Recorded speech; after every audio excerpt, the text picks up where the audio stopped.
So we know that cyber criminals are targeting high net worth individuals, but how prevalent is it? How much of this is the tip of the iceberg and how much of this is underwater? So I would say we don't really know because the numbers and the specifics are so hard to come by. Welcome to What the Hack, a show about hackers, scammers, and the people they go after. I'm Adam Levin. I'm Beau Friedlander. And I'm Travis Taylor.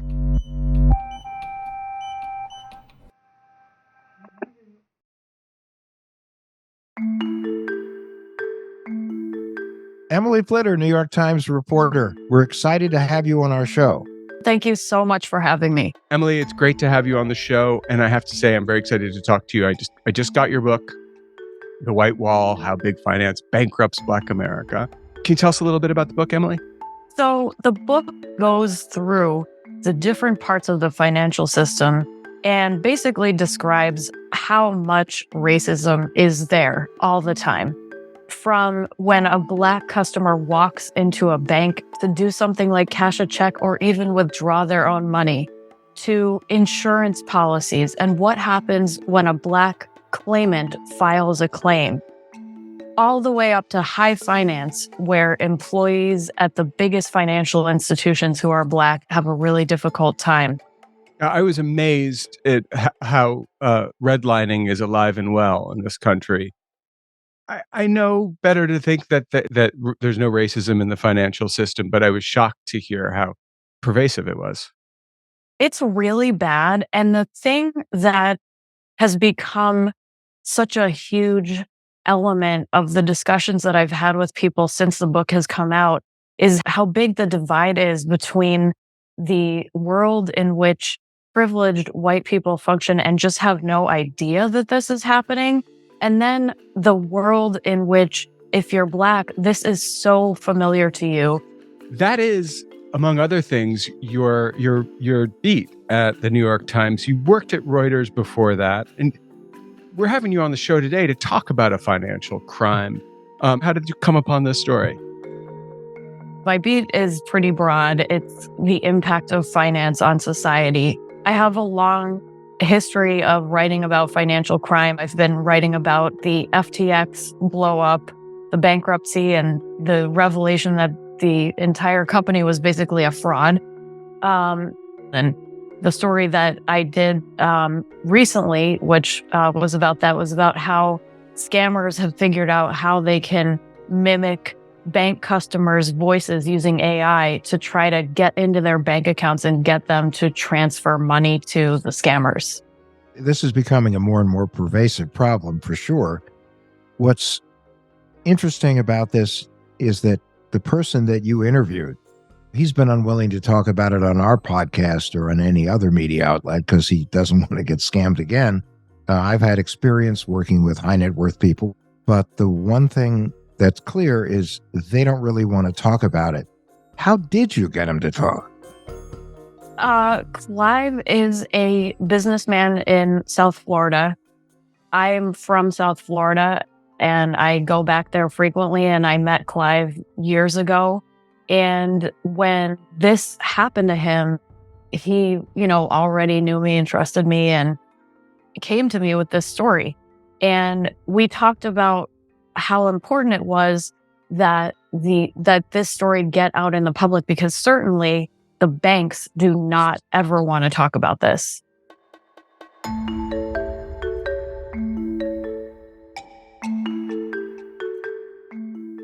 Beau, you said back in your Uber driving days that you had an encounter with an IT manager for a hedge fund. Yes, I was. Briefly, I found myself driving a guy about my age who handled IT for a hedge fund. As I was doing, because I was really not that into driving, I kept looking for guests on What the Hack, because I thought, have you been scammed? And this guy told me a whopper. He was in the business of shaving nanoseconds. Do you know about this, Emily? Sure. High frequency trading? Yep. So that was his job. And he was explaining to me where the hubs were and why they got an office like a half a block from, where this hub was and all that stuff. It was all new to me and interesting. Anyway. There's a whole Michael Lewis book about it. It's fascinating stuff. So I was fascinated by that. And then he explained to me that this group of people who are clearly very gifted and very intelligent had just of their own accord sent a scammer more than $500,000 cash. Wow. If it's going to happen to them, who is safe? Nobody. And that's the whole point.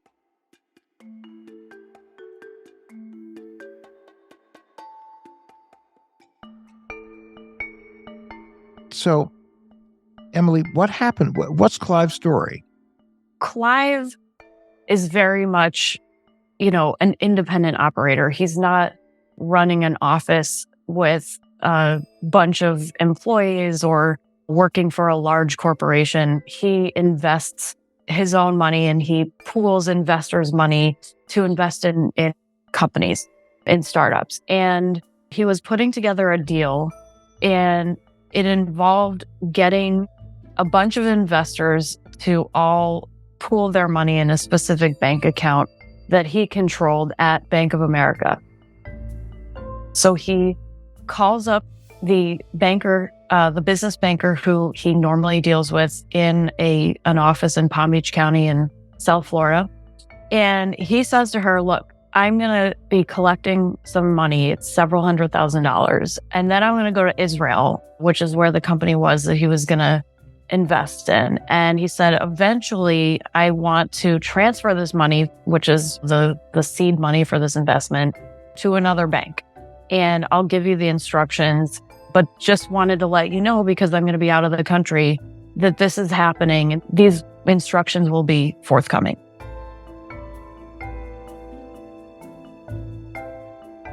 So we know that Clive is looking to put together a fund for various people to invest in a startup in Israel. What happens next? So he's gone. His banker gets a phone call. It looks like it's coming from him.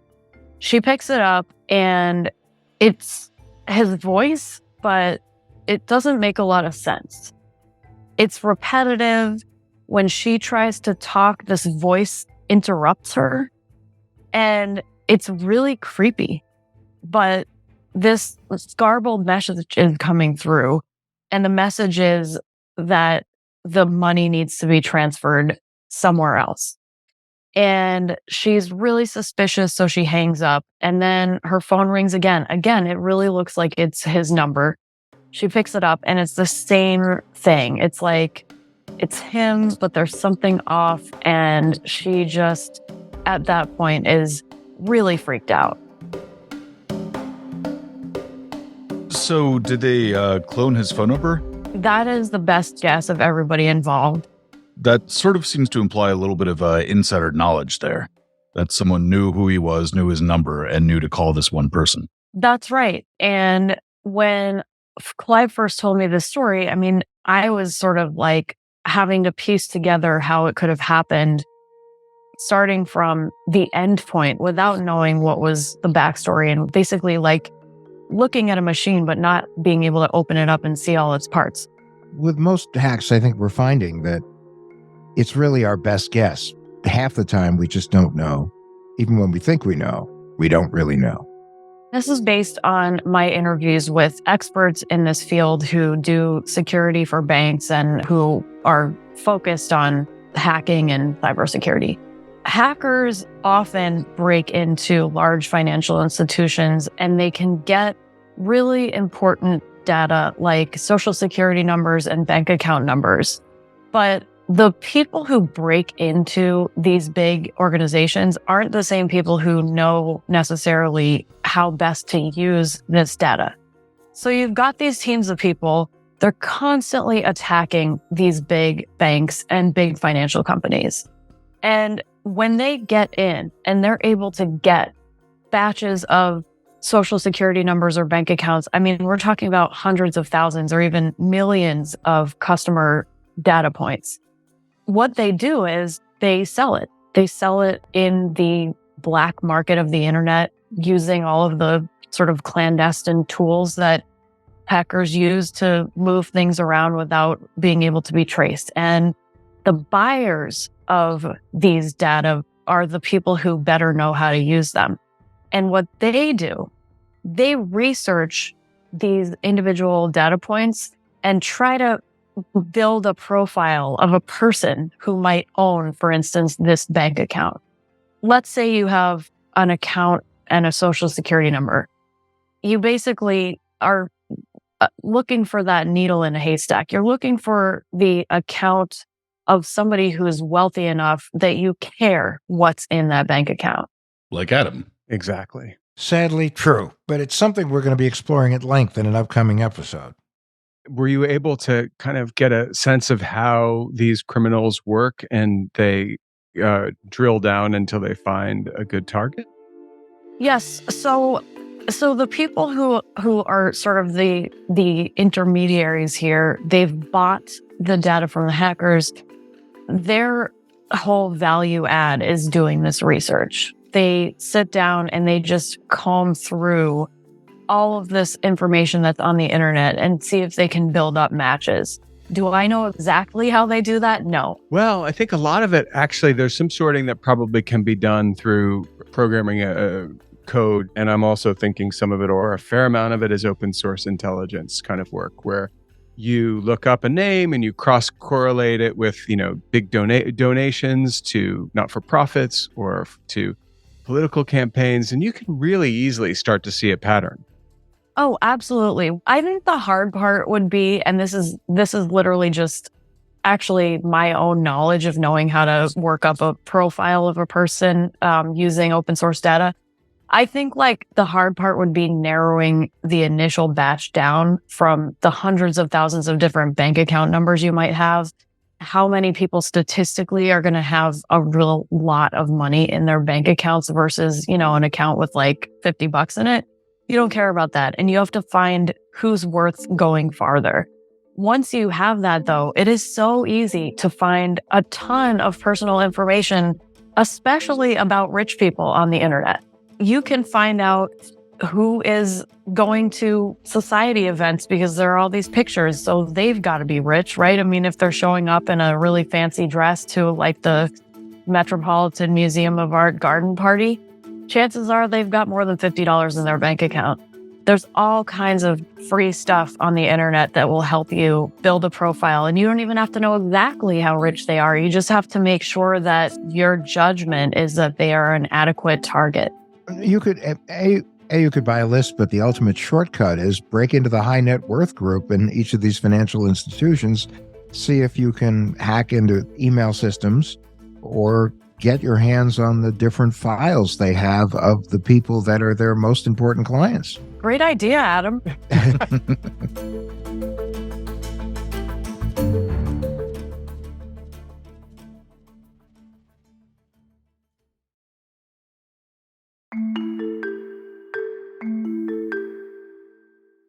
Did Clive share with you what the deepfake actually said?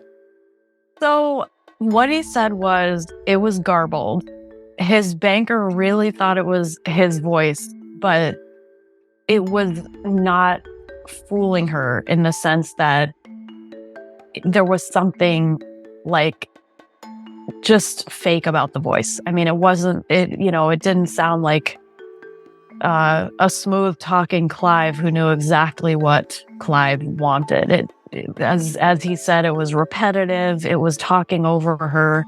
And the phrasing and even the syntax of his sentences was just not quite right. Now, was it garbled intentionally, do you think, or was it actually just put together badly? Well, here's my opinion based on just what's out there right now. I think it's highly possible that the hackers were doing the best they could. And at that very moment when this happened, it was in the spring of this year. The best that they could do was not perfect.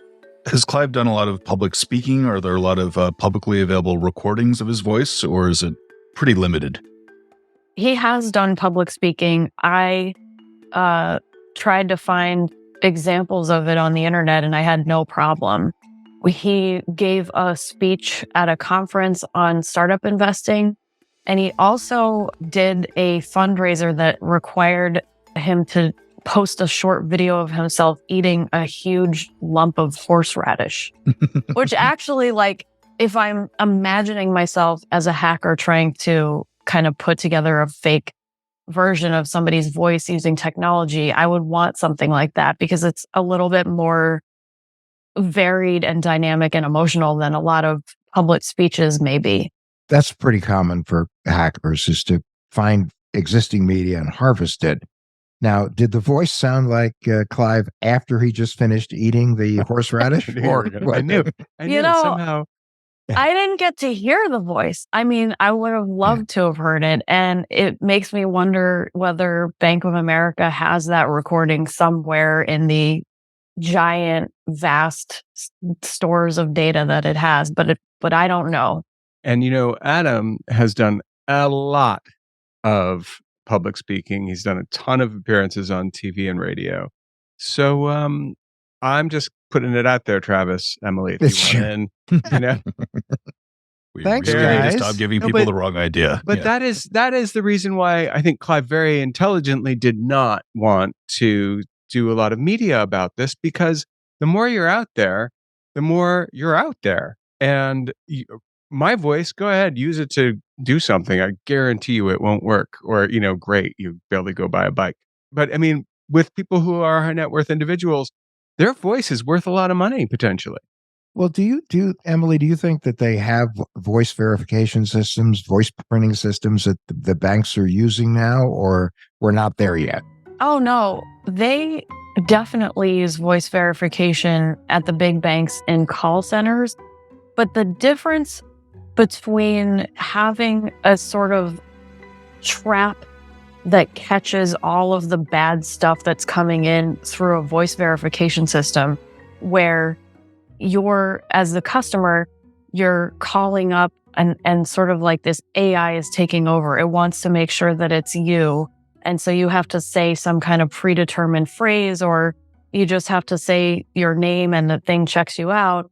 It's easier for these banks to then employ these defense systems that test the responses that the caller is giving for like life signs than it is for you or me to figure out what's going on when randomly we just get a phone call and it looks like somebody who we already know is calling us.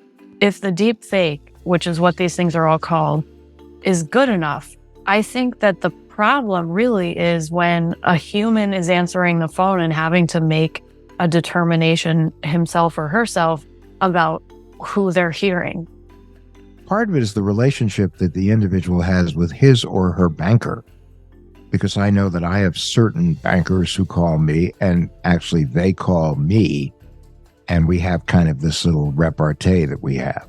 I would guess, that the better you know your banker and the better your banker knows you, the safer you both are from these kinds of deepfakes. And when these calls came in, Clive's banker, identified that it wasn't him.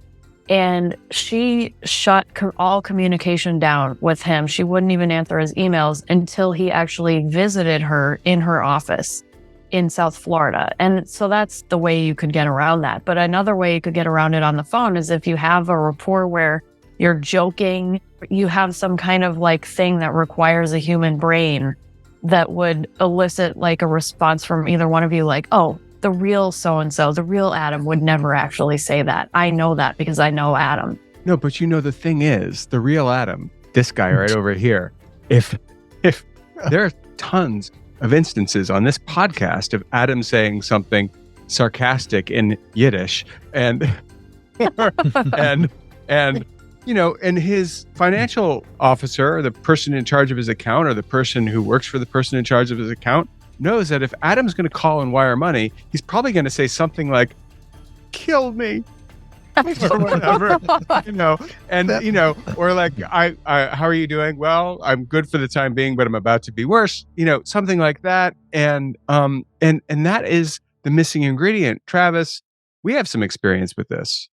Well, yeah, a few months ago, we did an episode that was actually written by AI. And the biggest challenge that we had was actually finding a convincing AI voice generator, where we ended up just actually having to just find someone to read the transcript. Do you remember some of the attempts we got? Oh, yeah. No, it was always very, very flat. So when you have someone speaking like that, it was just this like very hard monotone. Right. Which, to your point, I think you mentioned before that, if you have someone eating horseradish on recording, you can get a little bit more of a vocal range. But for the most part, one of the limitations currently for AI generated voices it's going to be a very monotonous, like me singing a happy birthday to Adam level kind of flat tone. But so horseradish not included though is the takeaway with these AI generators. They are flat. They don't have a sense of emotive force anywhere in the sentence. And that's even when with some of these applications, you can choose to place stress and emotion. It still is not that great. One of the examples that we didn't get into the story because we just didn't have space, but one of the cybersecurity experts that I interviewed told me about was there was a CEO of a company who gave a town hall, like all hands meeting on Zoom, and hackers broke into that company's records and just stole all the video from the meeting. I mean, imagine how dynamic that would be. And there is the well-known story of a CEO of a portfolio company getting an actual call from the CEO of the parent company, asking him to wire money to a specific account. He was totally convinced he was speaking to the CEO of the parent company. He wired it. About 3 weeks later, they ran into each other, and he explained that he took care of what was requested, and the parent company CEO looked at him and like, "What are you talking about?" Oh. Anyway, money never got recovered, and that guy was fired. So it's they're getting better, unfortunately. But Adam, if a casino gets hit and it's a cash hit and nobody needs to know about it, I'm kind of doubtful that they'd say anything about it, because financial organizations, and casinos definitely are financial organizations, even though they're companies, they're probably pretty secretive about anything they can be secretive about. Well, I think that depending upon the banking regulations of a specific state or federal banking regulations or SEC regulations now, it's one thing if you've been attacked and nothing happened. But it's another thing if you've been attacked and either it was a ransomware situation or your data was stolen. You really are required, especially under a variety of state laws, you are required to disclose. But we do know that even when banks disclose, they don't really disclose, and they never really want folks to know about what happened. Oh, absolutely. So I actually have been writing about these kinds of hacks for years. And 10 years ago, banks just would never admit that they had been hacked. Only under the barest circumstances in which they were required would they ever say anything about it. And you could never get any details. You're right that there are disclosure requirements, but they're mostly centered around the harm that has been done. And so if the institution is kind of swallowing a loss, they don't have to disclose things in the same way that they do if a bunch of people's social security numbers were stolen, if you can see the distinction.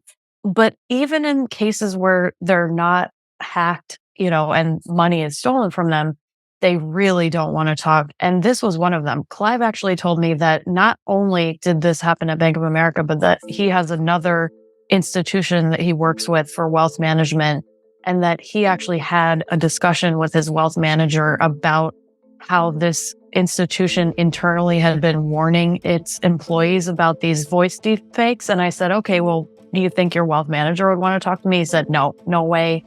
This institution does not want to be a part of this story. That is like the standard response. It's like total head in sand. Even though you would think that they would want to say, look, this is happening and we know about it, they don't. And part of the reason they don't is because they don't want hackers to know how much they know.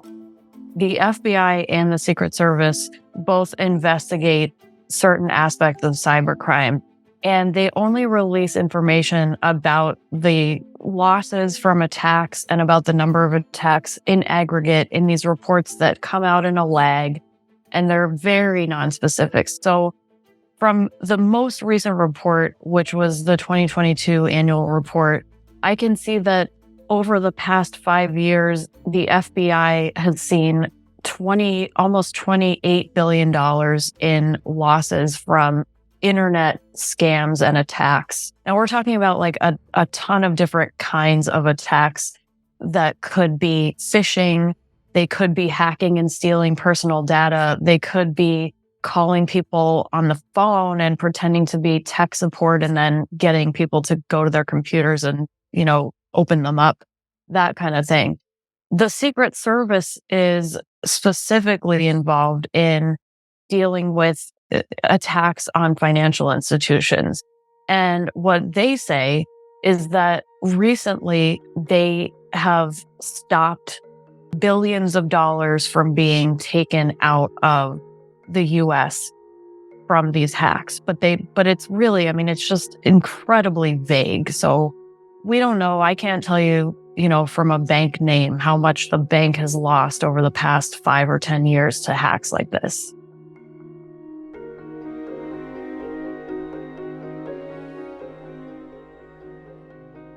We do know that banks have always been a target. Willie Sutton, when asked, why do you go after banks, his response was, because that's where the money is. We also know that financial institutions have a tendency to be better protected than a lot of other institutions, like, for instance, educational institutions or medical institutions, things like that. But from your experience, from what you've been seeing, is it ATM attacks? Are there cyber attacks on data with these institutions? When you've been talking to people, what did you find? ATMs still get attacked. There are still cyber attacks. You're absolutely right, though. Banks, their bread and butter is keeping people's money safe, and they spend a lot of time and money doing it. And again, they don't want to talk about when anything goes wrong, and they don't want to talk about specifically what they're doing to prevent it. So I can't even give you a breakdown between hacking and ATM skimming. All of that is possible in the realm of security issues that a bank has to deal with on a daily basis. We all remember back in the day that there were attacks on ATMs where hackers had figured out how to make an ATM cough up money, period. They would close the gap and that would be done.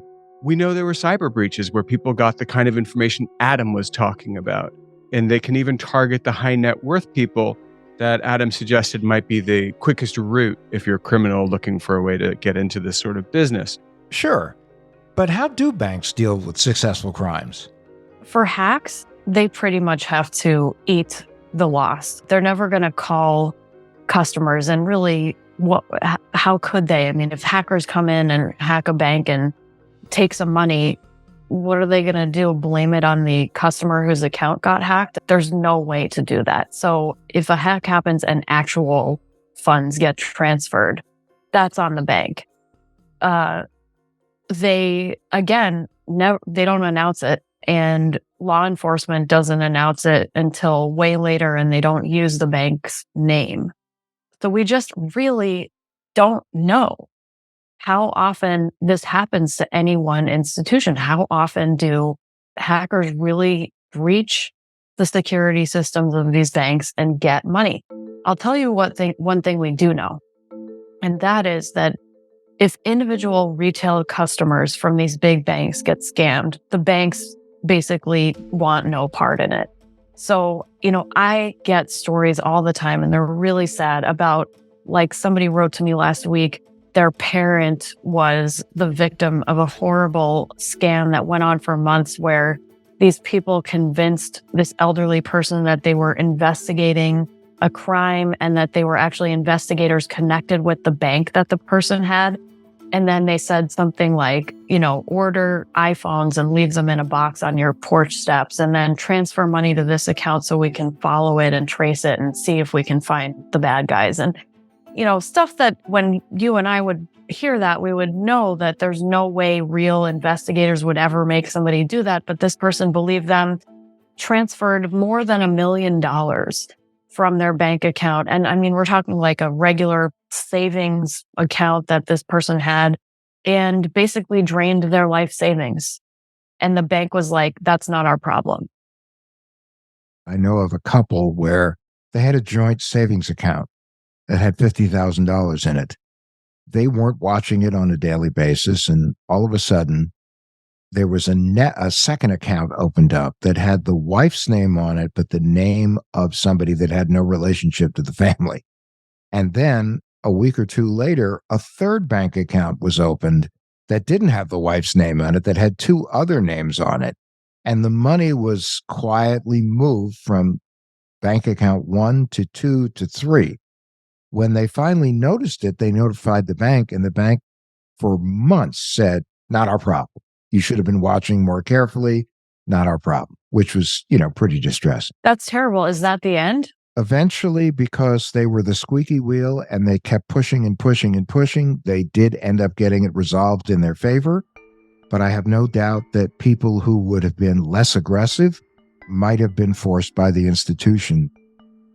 Yeah, actually, there's a really common scam out there now that targets wealthy people who aren't ultra rich, but who might have like $50,000 in a savings account.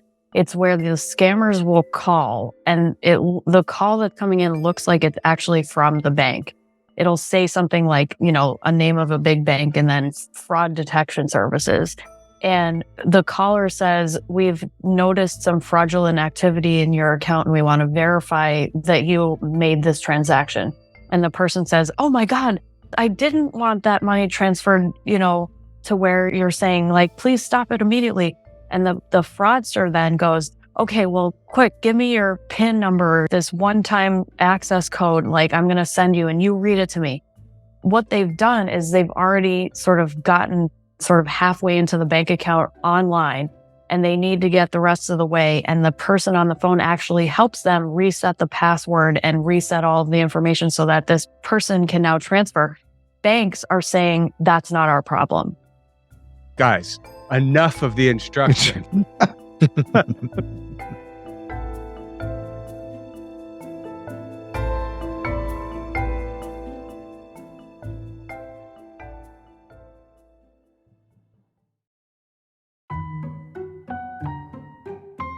All right, Emily, can you talk a little bit about the role that the Secret Service plays, and when do they get involved in bank crimes? So the Secret Service is really interesting. They used to, like before the internet, be in charge of spotting and preventing counterfeit money. But as the internet took over more and more parts of our lives, they became like the cybercrime task force investigators for the financial system. So they're the people who come in when hackers actually, and ATM skimmers and anybody else who's trying to use electronic transfers to steal money from any part of the financial system, the Secret Service gets involved when that happens. So, the FBI is investigating scams and phishing and that kind of stuff. When it comes to actual hacks, it's the Secret Service. So what did we learn today, everybody? I need to rob more banks, apparently. Yeah, no, Emily. So Clive did us all a favor by telling this story. Did Bank of America willingly tell this story, or was it coerced out of them? Now, Bank of America has a statement in the story. The statement says that they are vigilant and always, staying on top of their security issues, and that they're trying to make sure that every customer's assets are completely safe, and they won't talk about individual customers. So let's put a pin in that. And let's say that the other piece of information that listeners can use, or readers of the story can use to figure out who told me what, that if Bank of America had called me up and said, you know what, Clive is lying. He's totally making this up. You can't print this. I wouldn't have. They could have done that, and it might not have been true. Does that happen in your world? Yes, there are times when all kinds of entities try to talk me out of doing something that I have information about, and it is true, but it really is not going to be good for them.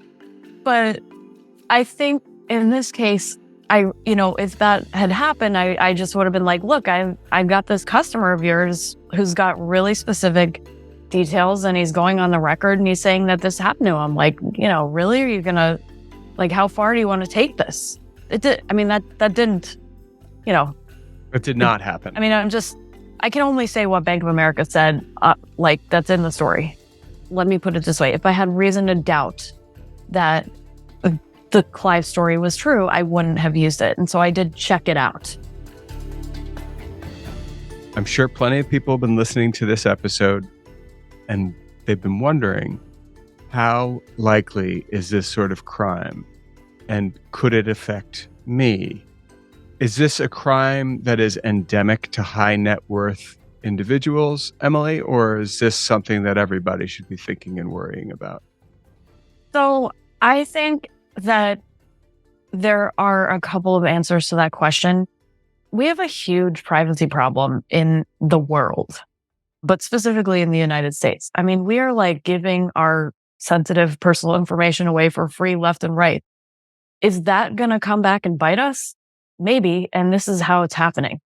Is every one of us as juicy a target as the next person? No. But I don't know if that should be a comfort. So I also do know that the financial system as a whole and everybody working in it takes this stuff super seriously and is working just as hard as the hackers, at least, to develop new ways to combat this stuff. So it's a total arms race. Cybersecurity experts are really worried about this. But I think like this is happening in the context of a larger, situation that we're all dealing with. And this is just one little piece of it. So I'm not sure anyone needs to be losing sleep over it as an isolated thing. Well, Emily, we really appreciate you spending time with us today and talking about this. And thank you so much for joining us today. Thank you so much for having me. This was super fun. And the book, if you didn't catch it in the beginning, is The White Wall, How Big Finance Bankrupts Black America. It's by Emily Flitter and it was published by Atria.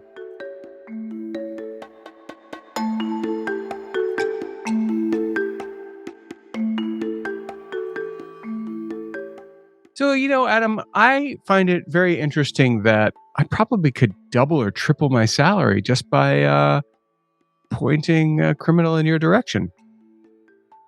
It's really heartening to hear, Beau. I truly appreciate that. It's no, but I mean, I'm curious to hear what you... I thought you were supposed to assist me in wealth building as opposed to I would like to. wealth depletion. If you're listening, you can help us by rating and reviewing the show. You can do that on wherever you listen to podcasts, but also just tell people about the show. I am here for that, Adam, but I am sort of shocked at the amount of enterprise these criminals show in going after the right targets. I mean, when you think about these criminals, you think about the investment research arm of hedge funds. Yeah. Because that's the level of research that a lot of these organizations do. And they are organizations. Well, you're talking about, in a sense, you're kind of talking about people who, had they come from a different walk of life or maybe made different decisions in high school, they might have been at an Ivy League school and they might have ended up at Goldman, but they're smart. They just don't want to work so hard. And if you don't want to work so hard, why make a mint in a hedge fund when you can just steal a hedge funder's mint? Well, one thing that I don't want to overlook here is the fact that cybercrime tends to be constantly democratizing. It still was a little bit of a surprise to hear a reporter at a reputable news company say, had the bank called and said, that's a lie, she would not have reported the story. Because it does open the door for another kind of moral hazard. And I don't trust entities to report accurately what has happened to them. And I do think as consumers, we deserve to know. I'm sort of two minds about that. On one hand, yes, I do feel like transparency is pretty crucial, especially when you're talking to your customers. But at the same time, if you keep on letting people know, like, oh, by the way, we're getting robbed left and right, you are going to get a lot more people feeling emboldened to try that out. It's like if you think that Silicon Valley Bank had a run on it, imagine another bank going, oh, yeah, we're being robbed every minute. It's like, okay, we're out of here.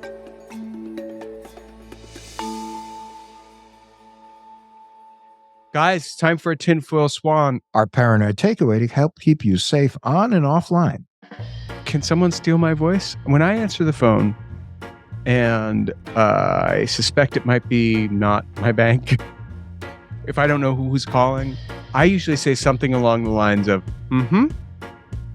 True or false? Adam has said you do not want to say yes because it can be used by a scammer. Travis? I've heard that. I've heard about it more of the risk of it rather than I've heard of any actual examples of it happening. Travis is the king of speculating about what kind of crime can be committed with technology that is still more or less in beta. That is correct about Travis, but what you have to understand, there are a lot of unseemly organizations out there that if they can just get you saying the word yes, this has nothing to do with intonation or anything. It's just you saying yes, that when you challenge the fact that you have a subscription to something, they can say, don't be ridiculous. Here is a voice tape where you're asked, do you want to get this particular publication or this product or service? And here's the tape of you saying yes. But in the spirit of Travis figuring out crimes that could be committed by things that aren't quite fully baked, I agree. I agree entirely. I think that, the limitations are only the imagination of the jerk who's got your information. Well, I mean, the pretty low-tech thing I found I just do at this point is I don't answer my phone. Even if it's claiming to be from the bank. I'm like, wait, I'm going to listen to the voicemail and then follow up. But if you listen to the voicemail, a very important thing is don't call the phone number in the voicemail. Go to the back of your payment card and look for the phone number that's there, or go online and confirm independently the phone number and then contact them. Definitely. Yep. So this week's, let me see if I got this straight, Adam. This is a Mr. Miyagi sort of tinfoil swan, which is the best way to avoid getting scammed by a scam caller is to not answer the phone.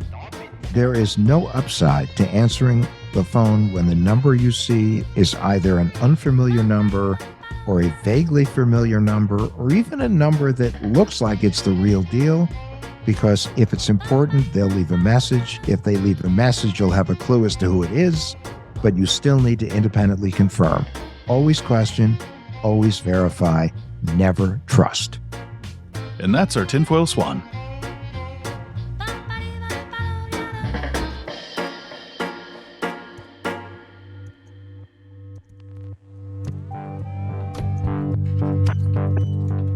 What the Hack with Adam Levin is a production of Loud Tree Media. You can find us online at adamlevin.com and on Instagram, Twitter, and Facebook at Adam K. Levin.